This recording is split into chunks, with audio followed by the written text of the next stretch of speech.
One. Good evening. My name is Gary Willow, and I'm the Associate Superintendent for Washington County Public Schools. And I want to welcome the viewing audience to our Youth Apprenticeship Community Conversation. This evening, participants will have the opportunity to share their experiences about the Washington County Youth Apprenticeship Program. Registered apprentices are jobs where students can earn and learn. While working on the job, student employees receive full-time training from employers as well as related classroom instruction. In Washington County, apprentices are open to 11th and 12th grade students. WCPS has 58 business partners that currently employ 48 student apprentices. We are actively hiring and hope to add 125 new apprentices for the 22-23 school year. The apprenticeship program is an important component for the Maryland blueprint for future law. Events like this evening provide us the opportunity to learn from one another about what is working and what needs to be done to continue to improve the apprenticeship program. We have a great group of individuals and businesses here this evening. Before we start introducing our panel, I would like to take a moment to introduce two special guests. I'd like to introduce Dr. Boyd Michael, who's been with Washington County for 43 years and is a huge supporter of CTE programming and the apprenticeship program. Thank you, Dr. Willow. So former CTE teacher for 12 years, so kind of really excited about being part of the career and technology education team. Very excited about our apprenticeship program. I want to thank all of our business partners, not only those that are here this evening, that you're representing your other partners out there in the Washington County area, but all of our business partners. That is what's helped make this a huge success. Also want to thank Wendy Moore, James Alshauer, Cody Pine that's with us tonight. I mean, this started out with just a handful of students participating, and now it's grown to 48, and I can see it very easily growing next year to over 100. And I think it's going to be very exciting for Washington County. We are becoming very well known in our community with our business partners that here's a place to come and find students that are ready to go to work. So thank you, students. Thank you, business partners. Thank you, staff. Thank you, Superintendent Michael, for your support. I'd also like to introduce our Maryland State Superintendent, Mr. Choudhury. State Superintendent Choudhury began in July 1st of 2021, and he joins us from the San Antonio Independent School District, where he was the Associate Superintendent and Chief Strategy, Talent, and Innovation Officer. Thank you for joining us this evening. Thank you. Thank you for having me. So it's kind of my fault why you guys are all here today. But every time apprenticeships came up, you guys kept coming up. They're like, Washington County, Washington County, Washington County. I was just in Wicomico County presenting on the blueprint for Maryland's future, and I had a slide on a success story, and I had Washington County, and now I know what Graham looks like without the welding helmet over his face, and I had you plastered on my slide while you were working and everything else, and you know, these conversations are designed. Part of my job is to bottle up what's happening at a school level, at a district level, and take it statewide, right? And so the apprenticeship model is really where we're headed, right? You guys are the blueprint generation. You're really pioneers for this work. Washington County is a pioneer for apprenticeships. And it takes a lot of work both on the industry side as well as the school system side. You need a flexible high school schedule. You need a business partner who's willing to invest, right, to do this. And then, right, you have this amazing model. And so we don't have a lot of apprenticeships in other school systems. There are a handful. Wicomico has one, right? And so what are you guys doing? And so that's what today is about, for me to learn. I might ask a follow-up question. I'm really always, if I feel like I don't have a detail, I'll ask like, okay, tell me why, tell me what made you do this, or how can I take this at the state level? So that's why I'm here today. And so I really appreciate you guys letting me to show you off. One of the benefits of being state superintendent is I can put a spotlight on great things and really take it statewide. So I'm really excited, and you guys are doing amazing things.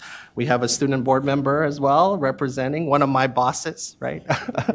And so, and he'll be going off, and I'll be getting a new student board member boss, but it's been great to have, as one of my first boss, a student member from Washington County. And so I'm really excited that he was able to join as well. Thank you, guys, and thank you, business partners, as well as if anyone else is here who, parents and guardians, I really appreciate it. Thank you. Well, thank you for joining us, and we have a wonderful group this evening that represents a great group of students, great group of business leaders, different industries. So why don't we go ahead and start with some introductions.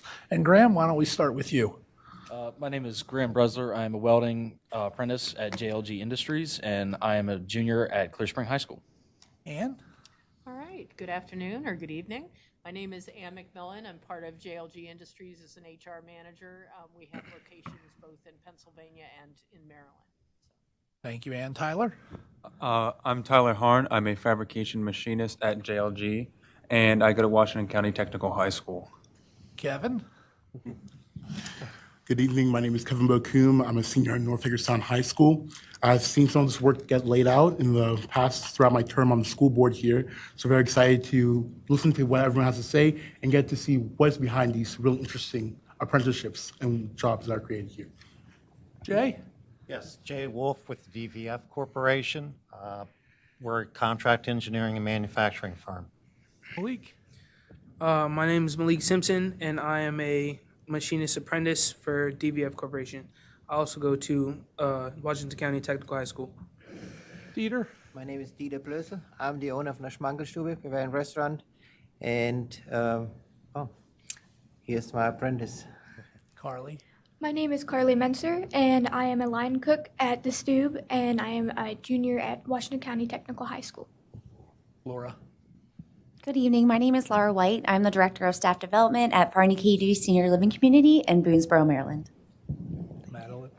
I'm Madeline Moore. I'm a resident care aide at Farney-Katy, and I'm a senior at Smithsburg. Cody? Hi, I'm Cody Pine. I'm the principal of Washington County Technical High School. Michael? Hello, my name is Michael Lopez Diaz. I'm a diesel technician at DM Bowman, and I'm a senior at Washington County Technical High School. Carrie? Good evening. I am Carrie Aaron, Vice President of Human Resources at Hub Labels. Delaney? Hi, my name is Delaney Cromwell. I am a rewind operator at Hub Labels, and I go to Washington County Technical High School. Mike? My name is Mike Stauffer. I'm the Director of Maintenance and Operations here at Washington County Public Schools. Caleb? My name is Caleb Cadle. I am a carpenter's apprentice here at WCPS, and I am from Washington County Technical High School. Jessica? Good evening. I'm Jessica Miller. I'm the Talent Acquisition Manager at Merkle Response Management Group here in Hagerstown, Maryland. And Carly? Hello, I'm Carly Pumphrey. I'm Supervisor of English Language Arts and Social Studies here in Washington County Public Schools. And again, thank you for introducing yourselves. And as I said earlier, our goal tonight is to learn from you.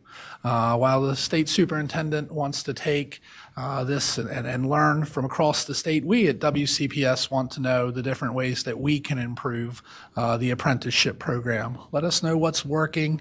Let us know the things that we can continue to do as we grow this out. Our goal is in a couple of years to have 400 or 500 different apprentices in Washington County. And so we're excited to hear your feedback. We've prepared some questions ahead of time, and we want to, again, learn from our employers and our apprentices. So I think we're going to start with a question out there to our employers. How are you able to build trust with the school system? What support do we as a school system provide, and how have we worked together to ensure success? Well, when I may start, for me, it was more about finding the pool of people where I can draw from.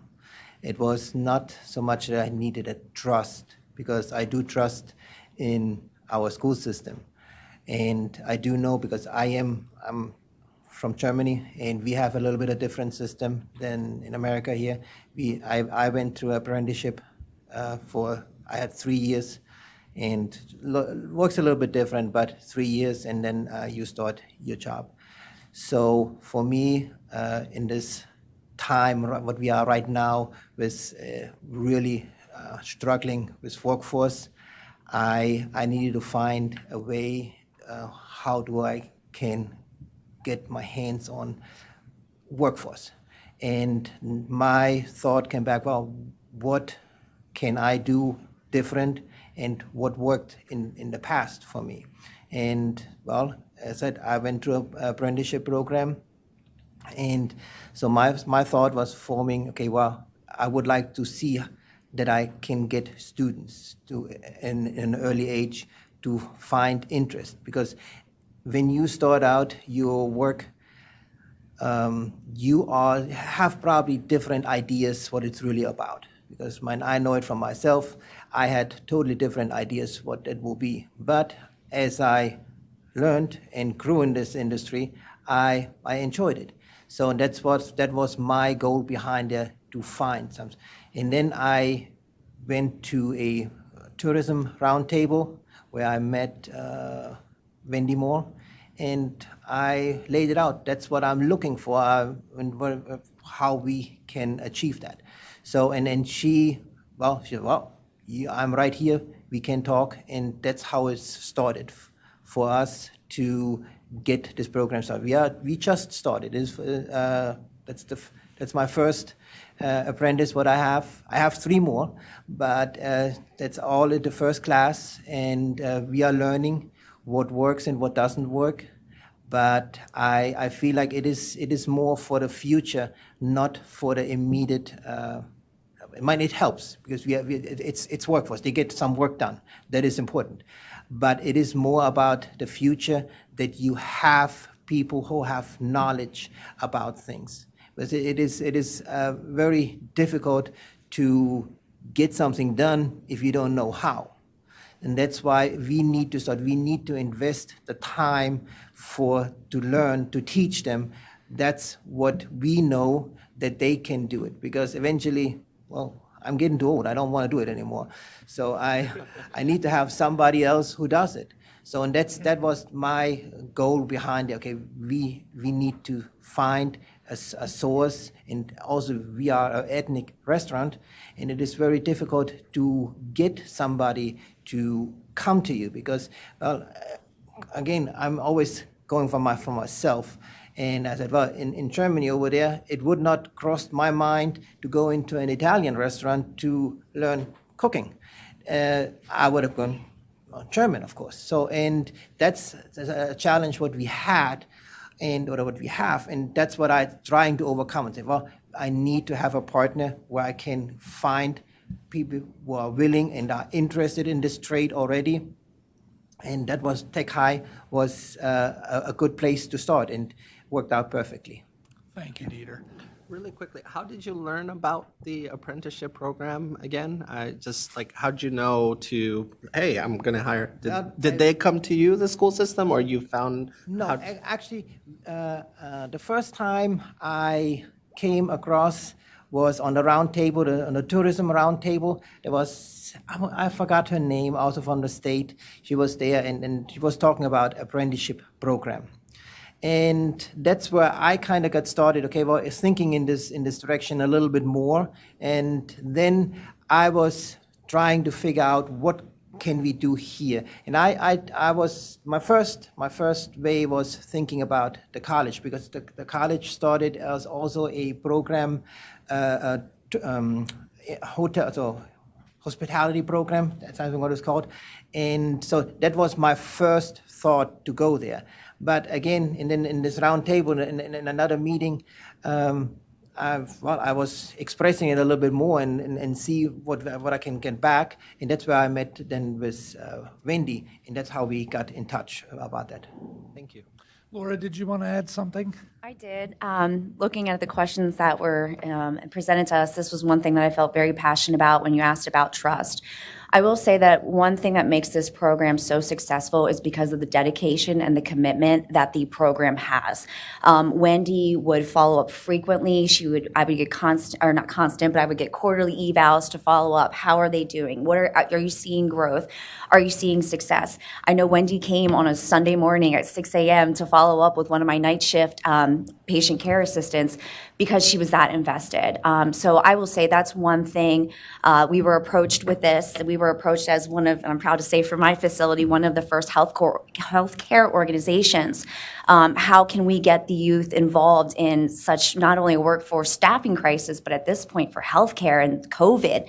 Maddie came to us right during COVID, and so proud of her for that. But to have that, that spirit and that nature to want to be a caregiver, but yet overcome what we have been facing. She had the support from the Apprenticeship Program and whatever we could do to support that as, yes, a very hurting workforce. I will attest to trust was there from the beginning with the communication and the follow through and the just constant support that our organization felt. Thank you. May I say real quick again? Go ahead. Sorry. I don't want to take all the whole evening, but I have to say what she was saying there. It is Wendy was really following up and got it really rolling. That I think that was important to get the whole program going. Is that both sides are really invested in doing things. That's just real quick. I want to add one. So we talked a little bit about employers on, some of the reasons why you wanted to invest in the apprenticeship. Let's ask our students, what made you decide that you wanted to be a part of the apprenticeship? And maybe a follow-up to that is, how prepared were you when you entered your apprenticeship? What was the CTE coursework there that you felt was necessary to start your apprenticeship? I definitely, coming from Clear Spring High School, we are a big ag school within the county. Being able to have a CTE program such as the Power Mechanics Completer program that we have up at the school really prepared me. Being able to have a whole entire semester class dedicated to just welding was able to really give me that initial experience other than what I had experienced in my own personal hobbies and abilities. But being able to work very closely with the school and having the teachers being very understanding and comprehensive of what you're trying to do, and definitely tailoring a little bit more of their teaching towards being able to help you out with those programs was really helpful. And just being able to understand these apprenticeships as a whole was definitely something that was a big drive for going in through this. Other students, anybody else want to share their experiences? Whenever I had first joined started going to Tech High, I wasn't fully invested in doing stuff in the food industry. It wasn't a really big interest of mine, but the more that I learned while I was there, I learned that I really like the whole food industry and all of that kind of stuff. And whenever I heard the opportunity with Dieter, I thought that it would be a really good thing to get me started with the food industry and trying to make sure that this is what I want to do before I graduate and go to school and possibly make this my whole life. And once I started going here, I started doing the apprenticeship. It made me really want to start working in the food industry. Thank you. Michael, what made you decide that you wanted to be an apprentice? Yeah, when I first saw the opportunity to apply at DM Bowman, it was, I was debating on, applying there because, one, I didn't have really much knowledge with the, diesel tractors and trailers and all that. But when I started there, I fully understood that this is what I wanted to do. I love getting my hands dirty. And ever since I stepped in the shop at Tech High, I just knew at the moment that this is what I wanted to do. And are you hoping to stay on with DM Bowman? Yeah. I definitely plan on staying there, get the experience from other technicians and my employer, and just fully understand how the engines worked and how these tractors work and how I could become, a doctor to it, That's what we basically are, like a doctor to these vehicles. What would you say, from your high school experience, you would credit with preparing you the most for the apprenticeship? So during my junior year, I'll be honest, I didn't have really much knowledge on these, on engines and all that. But I don't even have any knowledge, so thank you for your service. But when I was learning, like when we were doing these textbooks and we were getting like full hands-on work at school, I just felt like it really like helped me there, definitely learn more than what I wanted to. Got it. Thank you. So let's talk a little bit about the schedule. So obviously, as a junior, senior, you still are working students to earn your graduation credits, taking your classes, but you're also working at these apprentices. So I'll start with the actual employers. How has it worked with the scheduling of our students? What type of accommodations have you had to make? What challenges are there? And what can we also do to maybe perhaps improve that? So I'll mention at JLG, we've got the comparative luxury where we've got multiple shifts. So we've got first shift, second shift, and even a weekend shift. And so for us, it's been relatively easy. We've been able to work with the students, understand what their availability is, understand where their hours are, and we generally have had the ability to adjust. So for us, it's been smooth.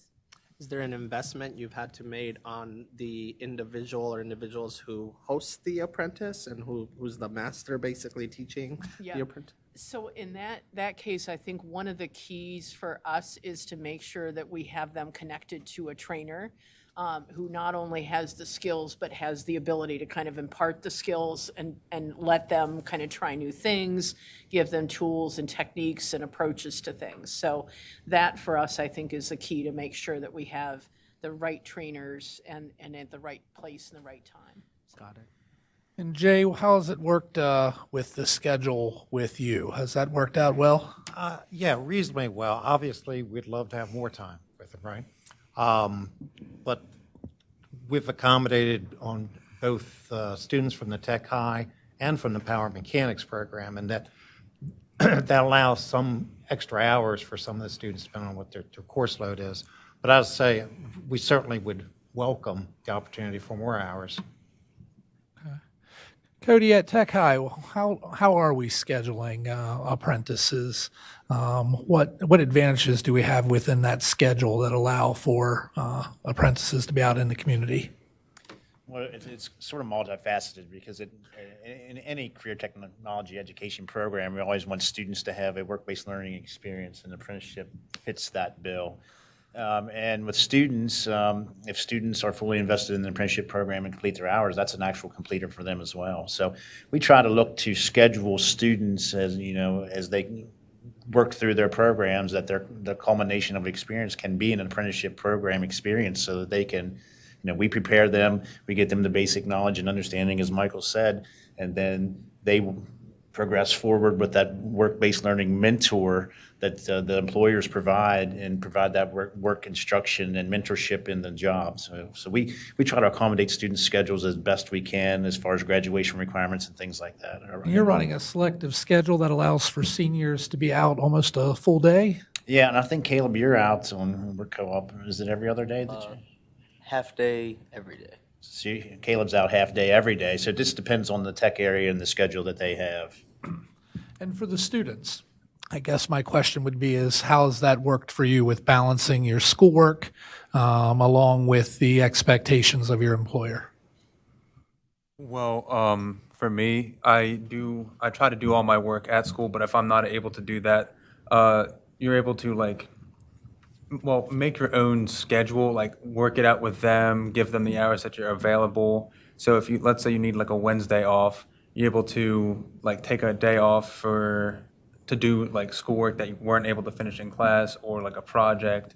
So they're very flexible when it comes to what you have to do outside of school as well. Like what Ann said, we have at JLG 3 shifts. And I work a little bit of second, which is after school, and then weekend, which is of course Friday, Saturday, and Sunday. So what does your week look like right now? When are you working or an apprentice versus finishing up in school? So my week, okay, so as of right now, I'm working every day except Fridays, but that's only from 5 to 9. And then weekends I work Saturday and Sunday. Saturday being the most I work, which is a 9 to 5, but like you still have off after 5 o'clock after that time period, so you still have time for the rest of your day. And if it's after school on second shift, you can work 5 to 9, or which the normal shift starts at 4 o'clock, and you can get off. Well, if you're a student, you can get off. Well, if they work with your time, so. But you're done with all of your graduation requirements? Yes. Oh, got it. So you have more free time on it. Yeah. Got it. What about others? I'm really interested in this one because I know for a fact there are state level rules that get in the way in making high school more flexible. And so one of the things I get to do with the state board is waive that rule or change it completely. And so I'm curious, you guys have to take health as that was a rule made at the state level. And so what do you think about the schedule, the high school graduation requirements? What has helped for you to be able to do this? And then is there things that you would change if you had the keys to the engine to be able to, maybe take away something or add something? Well, when I started my apprenticeship, I started directly into the summer, working 5 hours, and I was fine with that. The transition from summer to school was a whole different story, and it was added stress of added work from my classes and then still working 5 hours. And I cut back some of my classes, but the anxiety of and the exhaustion of being at school, then going to work, it was too much. So then I asked my supervisor, and he was okay with it, if I could push back my hours, and now I only work 3 hours, but I'm still capable of getting my work done at home, school, and work, which is really great. And I'm glad that the program is so flexible with that, because they actually care about the student enough not to just be like, oh, you have to work consistently. No, you're still a student. School is your main priority. Working is just another advantage to this program that you're in or to the skills that you already have.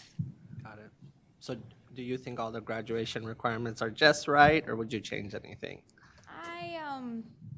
I think the graduation requirements are okay. I don't really have any issues with them so far. So. Got it.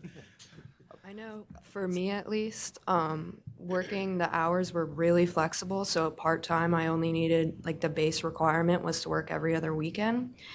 And as far as graduation requirements, the flexible ability, I took Foundations of Tech after school, so I could have more free time my junior, senior year to allow me to work more.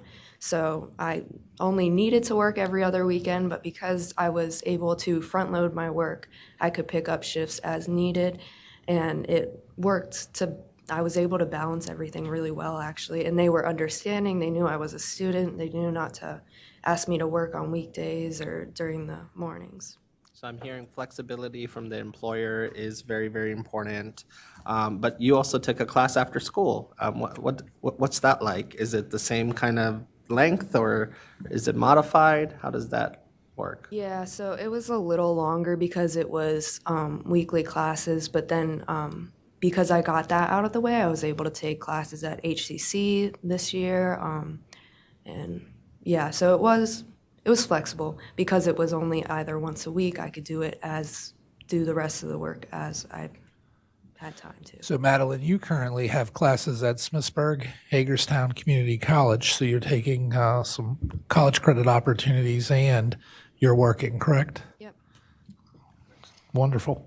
One of the things I'm excited about for next year, we're going back to a modified 4-period day, called an 8-period day. So a number of years ago, we were kind of on the modified 4-period day, and students could earn 32 credits during their high school career. And depending upon how many credits you needed to graduate, or if you had any courses to repeat, or if you're trying to be a dual completer, you could start to condense your high school schedule. So I'm hoping long-term that's going to help us free up some additional time in the schedule for students who graduate in January, students to only have to take a couple credits as a senior and then be available for apprenticeship programs, be able to take advantage of apprenticeship programs during their junior and senior year, so they space out their classes.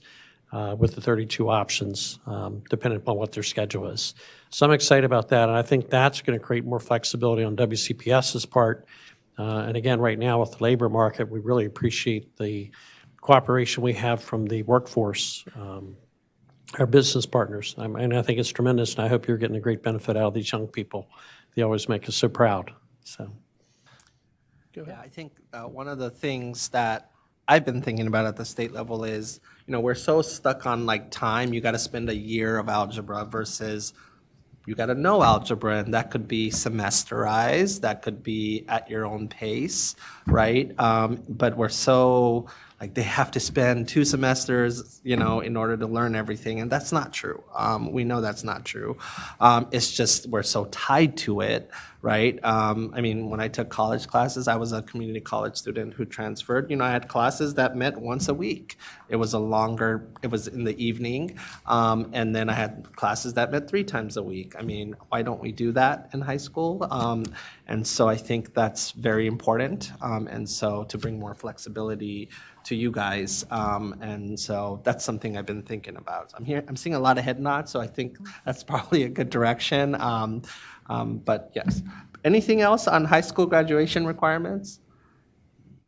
The state superintendent is asking you if you would want to change anything about high school graduation requirements. a lot of them probably have it in the bag, and they're not real concerned about their underclassmen. All right. Anything you felt like you took, health class, technology class, extra, this, that, or another thing, I think is what the superintendent's asking, that you think Or more didn't of seem to be that something. valuable to you. Yeah, or more of something that you wish you had.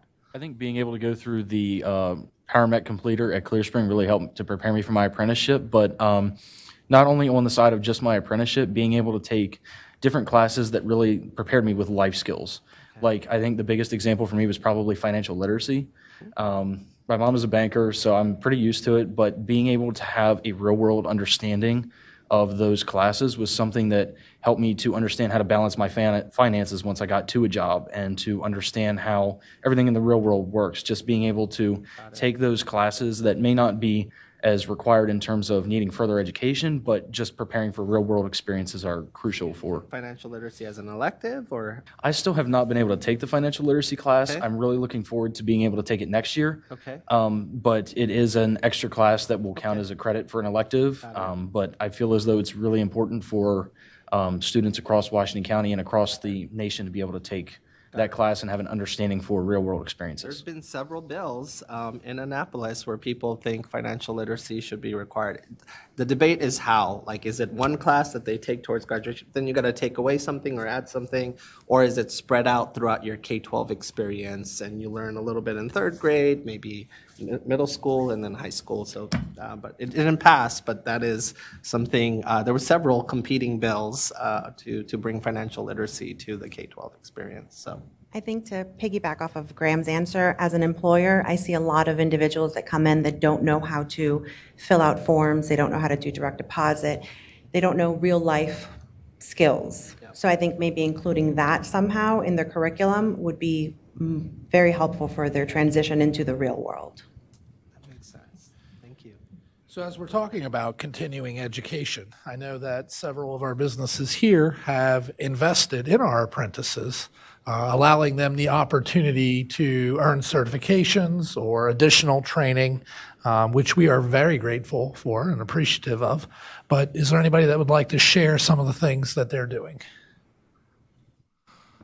Yeah, so as you can see right now, I just came from work. Earlier today, I had to do like DOT inspections and like go over the truck and make sure everything's nice and all. And without the training, I really feel like, it's really like benefited me. Well, I'm sorry, not without training. With the training, it really had benefited me, like get more of a knowledge how these machines work. And I just feel like I could definitely improve myself in many ways. How do I say this?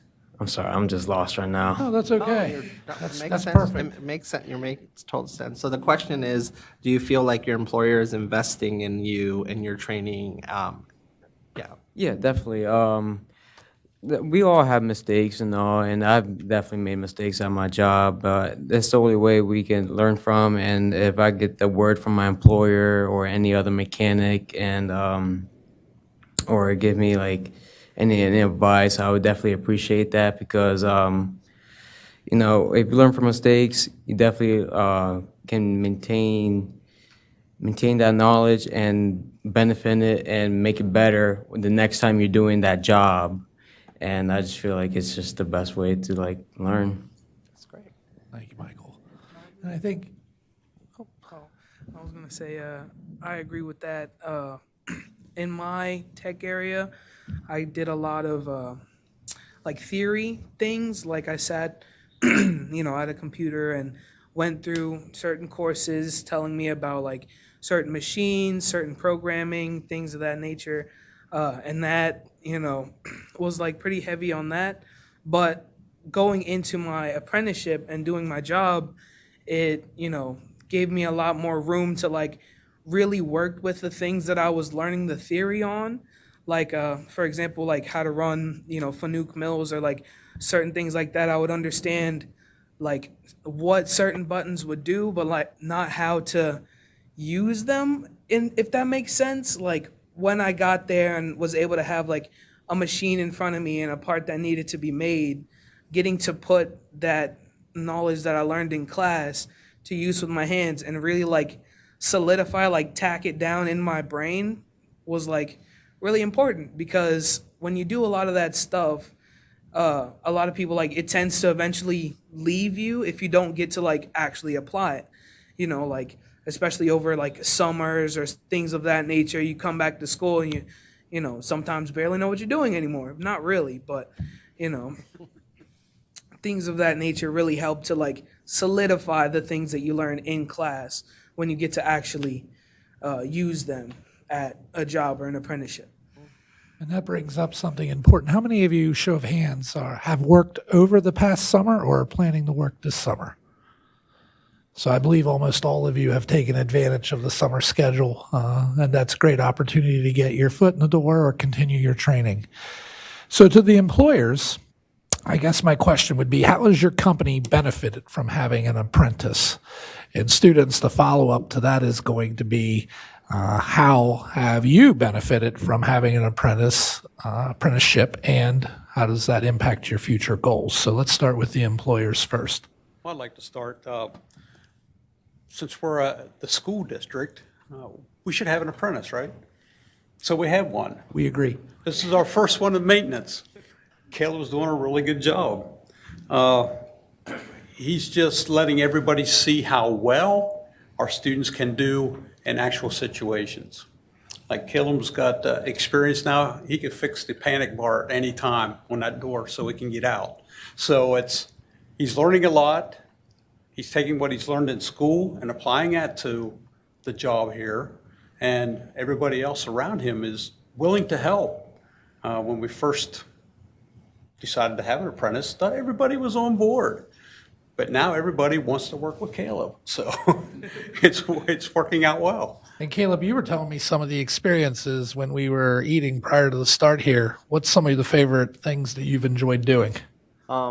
Basically, anything that does with everything from hardware to even just helping with roofing, I've enjoyed a lot, from just getting to work with tools and all the guys over at the shop. It's been a lot of fun, and we get a lot of things done in a relative manner, and we just get to have fun while getting stuff done. So we'll work on panic bars or door closures or anything hardware, all the way up to ceiling tiles and cutting them out, and even roofing. And at Tech High, you were building a house? Yeah, at Tech High, we do everything from pouring the concrete to drywall to framing all the walls for the house and everything like that. What do you want to do after this?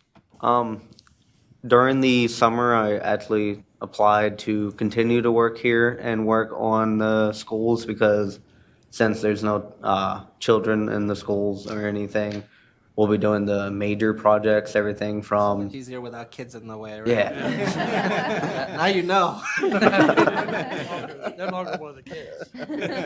We'll be doing the major projects like the tile, or if we had to reframe a door, or just redo a wall that has just been like sitting on. Just continuing here would be great. That's great. Others? I would so Hub has had 5 apprentice, 2 of which have stayed on past their high school graduation. So as far as a benefit, I mean, it's a pipeline for our future employees.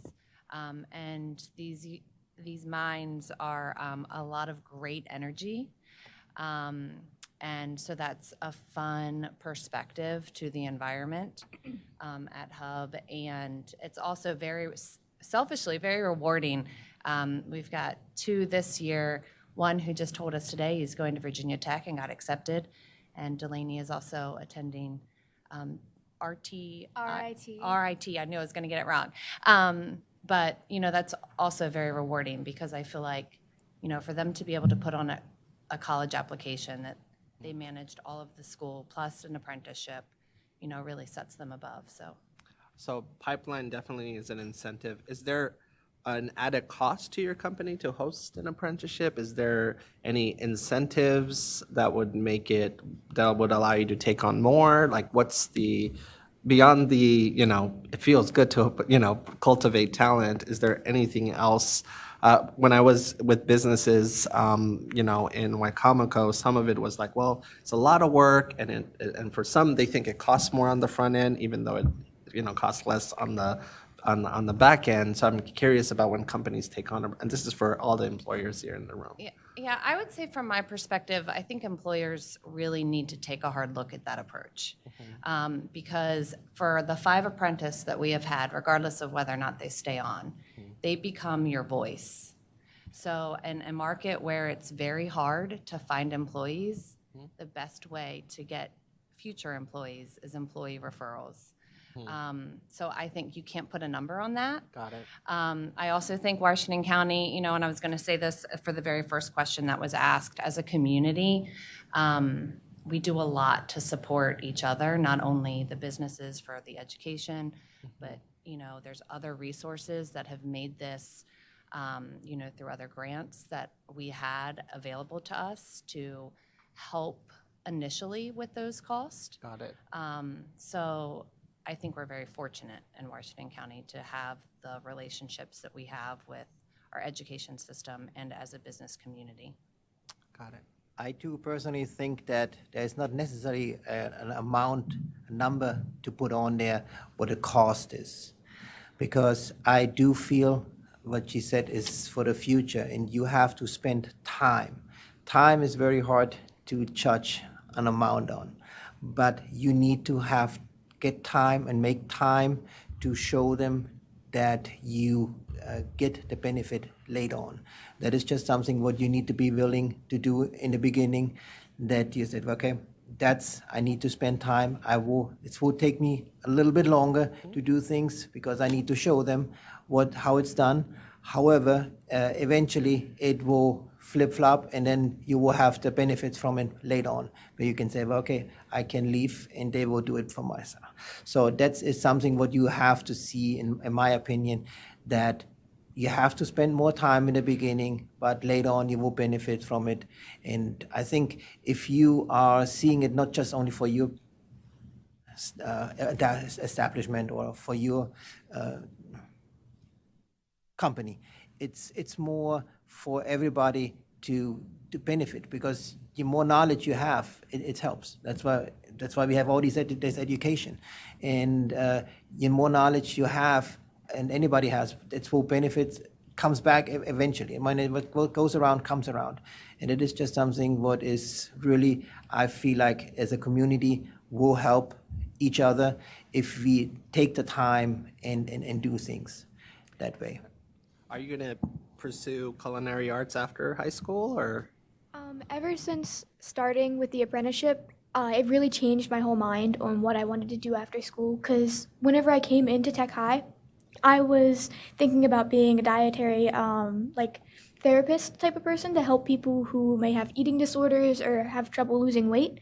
And then whenever I started the apprenticeship, it completely changed what I wanted to do outside of high school, and it's made me want to actually like stay working in the kitchen. And he has helped a lot with that, making sure that we work really hard in what we're doing, and to make sure that we stay on task, and how important it is that what we learn now will be used in the future, and that it's not a waste of time to do something even though you might not like it in the moment. In the end, it will really be worth all of the hard work. I appreciate, my family owns a restaurant in Los Angeles, and I have 4 brothers, and we all work through the restaurant. I might have issues with the pay structure my dad used, but the time and the effort, the hustle, that, I wasn't a straight A student, but that hustle and everything that embedded, I use with everything else that I do. So that's good to hear. And Laura, did you want to add something? I do want to add on about in terms of seeking potential other companies that would expand and across the state. It does always come down to the bottom line. I'm sorry, we're businesses, but at the same time, there's going to be a middle way. There are going to be those companies that are invested, and just like you meant, we may not meet, like with Maddie here, she just talked about maybe she wants to become a doctor.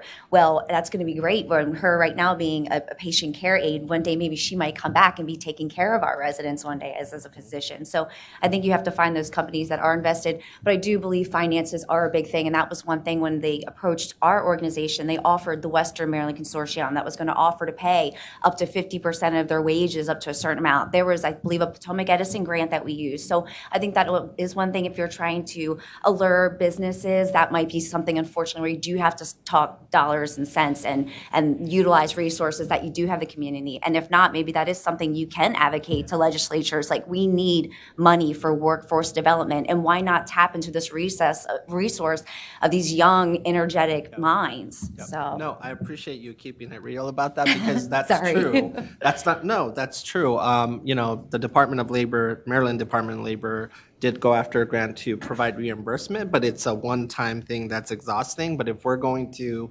envision a future where 45% of graduating seniors are completing an apprenticeship or earning an industry credential, the reimbursement costs does matter on the front end. And so I can imagine a permanent pot at the state level, right, that we invest in, that pays dividends, right, long-term, right? You're building a tax base and such, from mom and pop restaurants to bigger companies. And so I appreciate you bringing that to front and center. Yeah. All right. May I say something to that one real quick? And it is something I feel like it's very important for the whole group here. I think the awareness of what the apprenticeship can do for somebody is very important, that we get a sense of, okay, if we are going in this direction, it will help us. And that I feel like if we are right now, we are just started out this year, and it is very new, this program. And I don't think that the public is real aware of how what it can really do, the potential of that program. And I think if we bring that one to the forefront, that I think will help, because then the students are also getting a better understanding how important it is for them to do this program and basically help themselves and help the company. And I think what you just said with the money, that is correct. But if we are getting the students to understand what importance that had and what kind of help that will be later on in life, then they come in a better prepared way to, okay, well, that's what I want to do, that's what I need to do. And because it is a transition from going to school and going to work. That is something what we all had to go through there. But you need to see, okay, in school, I am here, I learn, and I have a teacher in front of me who gets paid to do something for me. Now here at work, I am here to produce. I need to get something done for somebody else. So that is a totally different stand. And I think if we are getting the students to understand and the public to understand this is what it's all about, then I feel like these programs are not necessary, but it will help. Because I learned late in life that in Austria over there, the beginning of the 60s, they changed the concept what they had. In the beginning, the student paid the company to teach them. And then beginning in the 60s, they switched that the student got paid. But I feel like that what had to do with it was the sense to come in. Okay, now we are needing to produce. I think that is important in order to make that one work. But when I got to my apprenticeship, I had no idea about that they eventually paid for that stuff. To me, I was okay. Well, I am finishing my school now. Now I need to work, and that's what I need to do in order to get somewhere in life. And I think that is important. If we get that one out with this program, I think that will help, and it will then eventually eliminate these incentives what you are giving right now. Thank you.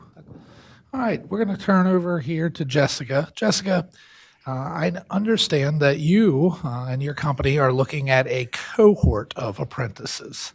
And so why would you be willing to invest in a cohort of apprentices? So for Merkle, apprenticeship is really, it comes close to heart for us. Our vice president of technology and operations came to Merkle at the age of 16 years old and has been there for 30 plus years. So he came through an apprenticeship program himself. Our president also came not to Merkle, but for his first job was through an apprenticeship program. So we know the importance of it, and we're incredibly excited to bring on as many students as we can at the same time. I think that it'll be a great transition for them to do a classroom type training in the workforce, a transition from being in school to being in the workforce. So we're very excited about that. And you've been interviewing students at South Hagerstown High School. Yes, we did. Okay, and we're looking at potentially a whole class? I think about 20 of them did our testing and interviewing, so we're waiting to get their completed applications from Wendy, hopefully soon, so we can bring them on as soon as June. That is fantastic. So we appreciate that. We appreciate you taking, investing in us, investing in our students and that partnership. So thank you. And probably I want to turn it to Carly to talk a little bit about, as you're aware, Maryland Leads. Yes, I am. Is something that all counties are applying for. And one of the things that Carly and the team, yeah, I'm going to put a little plug in for our This application. Is not a grab pitch, is it? It might be. It might be. So part of what WCPS is doing is investing in a Grow Your Own program. And we are looking at starting a tutoring apprenticeship. So Carly, would you share a little bit about that? So the cool thing about this program is that we have a need. We have multiple needs, as a matter of fact. We have students who are at risk for having reading difficulty and need extra support. We also have currently 53 open paraprofessional positions and closer to 100 ESP openings. And so similar to what has been shared, the job shortage is definitely something that we need to tackle. And so we have our own high school students who will be able to have early release from their junior and senior year. We asked our elementary schools if they were interested in having these high school students work as reading tutors, and they jumped on this opportunity. So it was a quick turnaround. We have 24 elementary schools who have requested a total of 75 students. We have budgeted in the grant for 50 students. That is our goal, to have them, the students are currently applying, and then we will interview these students before school ends and have them hired into the elementary schools. We will then spend some days in August training these students on research-supported interventions. They will be assigned a mentor teacher at the elementary school, work directly with that teacher and the other teachers within the school, and meeting the needs of our young learners who need to learn reading and also be learning the trade of how to become a reading tutor, and hopefully be able to either join in our ranks as a paraprofessional or move on to become a teacher and educator. And I think that actually concludes my last question for the evening. But I wanted to open the floor for any last conversation, any questions from Superintendent Choudhury or Superintendent Michael, or anything that you wanted to share that maybe I didn't ask tonight or you feel is important for the group to know. One thing that I would like to kind of like go on about that Carly said was that with the high school students coming into the elementary classes, whenever I was in 5th grade and I went to Clear Spring, we did have one student who came in and helped out in the class in that sort of way. And I'm pretty sure her name was Kelsey Menser. We had the same last name. And it was actually really nice having her in there because she would help out with little things here and there. And I think it would be a really good idea to have more kids doing that, because that's the only time I've ever seen that like happen, is having the high school students come in. And you guys didn't even plan her to say that. So No, that was well done. You know, Well when done. you know when the students say it, like it's like closing. No, I think that I've read through every single proposals I have to review because it's my first big major grant since starting, and I thought it was a really unique and creative idea.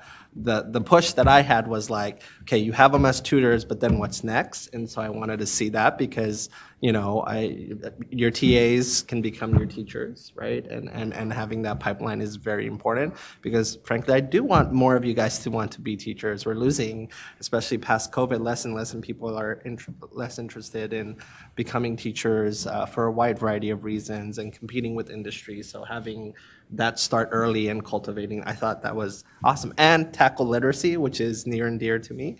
And Washington County has, the first time I came here, I was able to shadow a 4th grader and see some amazing work happening around literacy instruction. So I know they will be doing science of reading based tutoring, so that's a great thing to hear as well. So I appreciate you sharing that. So my push just was what comes next, because it's great to have the TAs, but I would want the students to want to be teachers as well too. Yeah, so. I'd just like to take the opportunity to thank all our employers for taking a chance on our students. I think it's been rewarding for you, I hope. It's just a great investment in our future for our students. And students, as always, you continue to impress me. Earlier today, I was at the STEM Middle College graduation, and my remarks were about opportunities. Washington County tries to create opportunities for students. And while STEM Middle College is one opportunity, and being able to take classes at the community college is one opportunity, the Apprenticeship Program is another opportunity. And there's no one thing that works for everybody. And I think you have a bright future, whether it's college, immediately in the workforce, continuing with your current employer. I'm very impressed with each one of you. I appreciate the employers and our students for participating tonight. So thank you. And I want to piggyback on that, the passion that our employers have, getting out and getting to visit, seeing the different industries represented. You make this a place where our students want to come and work. And I think in part our expansion is an incredible accomplishment of our students. Your hard work, you've laid the foundation for other students to follow. So thank you to our employers. Thank you to our students. And if you have any other final comments or thoughts? My final comment is I learned a lot today, and you guys are very tight-knit with workforce as well as the school system, and I think that's really important. Also, tangible and intangible incentives all matter. I think for me, it's how we scale this. I think it's the right shift for our state. It's an exciting time. We're about to invest billions of dollars over the next 10 years. And we looked at, the Kerwin Commission looked at international countries, Germany as well as Switzerland, as well as others who have figured this out in terms of an apprenticeship model. And frankly, students should be able to earn and learn, right? Right, unless you work at a family restaurant, but put that aside. But outside of that, I just, the flexibility is key, right? The trust is obviously just there. Incentives are important as well. And I believe you guys also have a centrally based apprenticeship coordinator as well, right? We do. Heard the name Wendy a Yeah, number of times. there you go. I heard the name. Just more Yeah, if you want to so- stand up. And there you go. And so having a key role who's just, serves as like a quarterback and who reinforces and checks in to see how students are doing, that's key as well. That role doesn't exist in most school systems. We actually have some grant proposals asking to create a role like that. So this is absolutely amazing. And high school students, if there's ideas you have, please send me an email. I read all of them. Trust me, a lot of people send me emails, but I do read them. Around the flexibility piece, I'm really trying to make high school more flexible while ensuring that you get the foundational skills, but that flexibility is key. With that, I really appreciate your guys' time. And I didn't come here just because one of my bosses is from Washington County. He didn't even know I was coming here. So I came here because I really wanted to just uncover what's their secret sauce right now, what's making this happen. And so I got a taste of that today. Well, thank you for joining us, and thank you, everyone, for attending tonight. And I think with that, we'll say good night. So thank you.